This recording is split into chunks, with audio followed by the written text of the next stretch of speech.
After a long series of gigs, your hands can hurt even with good technique. It's completely unsustainable if you don't have good technique. That's why in this video, we're talking about how to do a slap without hurting yourself.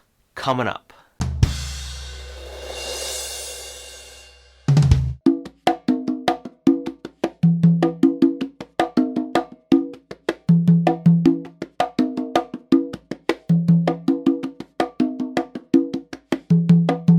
Hi, my name is Kevin Zahn, and if this is your first time on Rhythm Notes, please subscribe so we can help you level up your drumming today. For many beginner conga players, pain is one of the first experiences. Unfortunately, this is totally avoidable and usually comes from a lack of proper technique, lack of relaxation, and just not going easy enough on the drums initially. You'll get the sounds you want to produce and the volume you want to achieve over time with strength and proper development of technique, with relaxed hands, with relaxed muscles, right? And developing those sounds for the quality of the sound regardless of the volume. So in this video, we're going to dig into those three things: technique, relaxation, and just going easy on the drums when you're practicing. If you want more information and in-depth explanation on conga technique and how to play congas, I'll put a link in the description below to an article on rhythmnotes.net. The first tip for playing a conga slap without hurting yourself is technique. There's a distinct difference between an open tone and a slap. An open tone, you're going to keep your hand straight, whereas a slap, you're going to actually relax those fingers. When your hand hits the drum, your fingers are going to flop forward and make a slapping sound.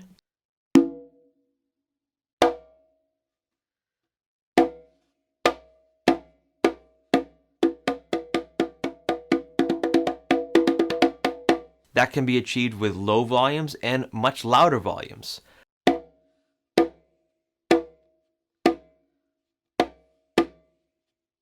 But it's important that you have that slap sound at all volumes. A lot of beginners think that you need to hit the drum hard to get a good slap sound. It's really not the case at all. Another thing that I see a lot with technique is the difference between playing a closed slap and an open slap. An open slap, you're going to play the slap and your fingers are going to come off the drum.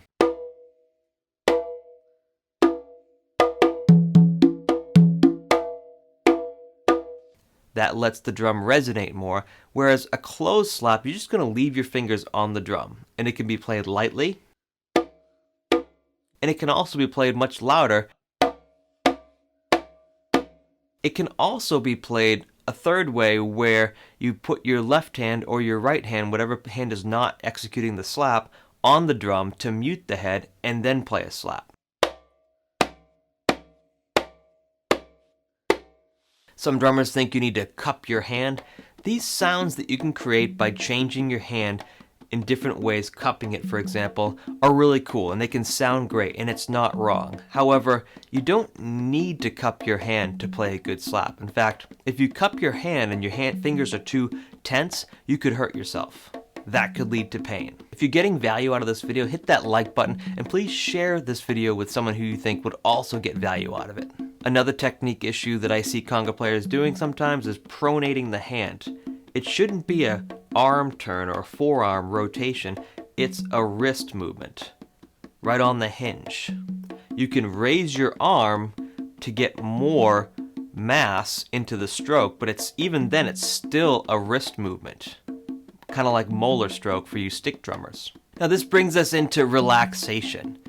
It's important to play relaxed, and it's important to develop strength through conga exercises and warm-ups in a relaxed way. That's the only way you're going to get volume. You're not going to want to get volume by hitting the drum harder. You want to get the volume because you put more strength into it. These are technique exercises.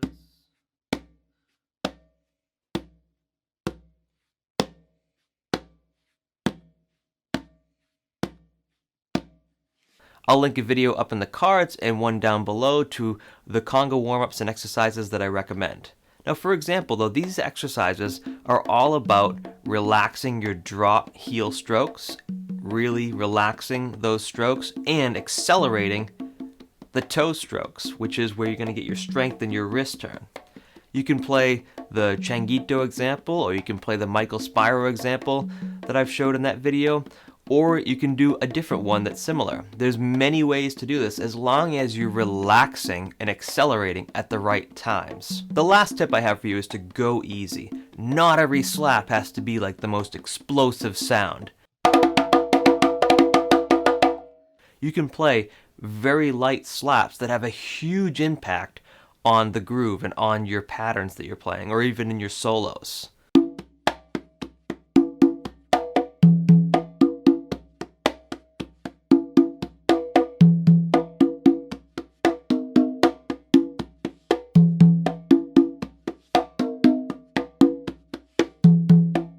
Like I said, you're gonna hurt your hands even if you're doing it right.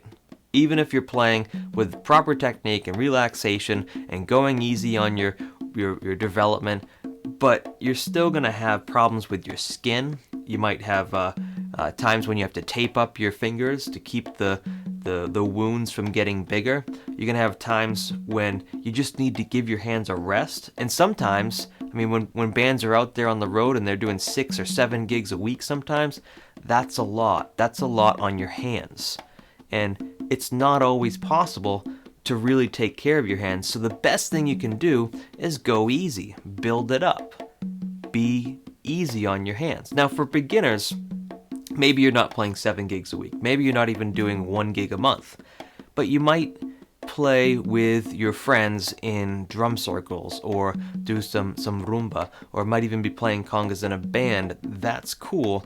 Just remember, put some microphones on that stuff if you can't get through the loud guitars. Put a microphone, buy some equipment that helps you get the sound production you want. It doesn't make sense to blast your hands apart, just explode with sound for a couple of tunes and then be junk for 4 days because you need to get through those loud guitars.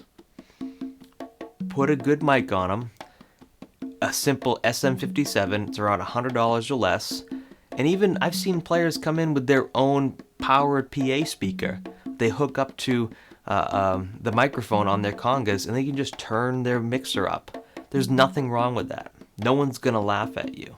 If you like this video and you want to watch more, check out this one suggested to you by YouTube and check out this one suggested to you by Rhythm Notes. Please subscribe so we can help you level up your drumming today, and we'll see you in the next one. Bye.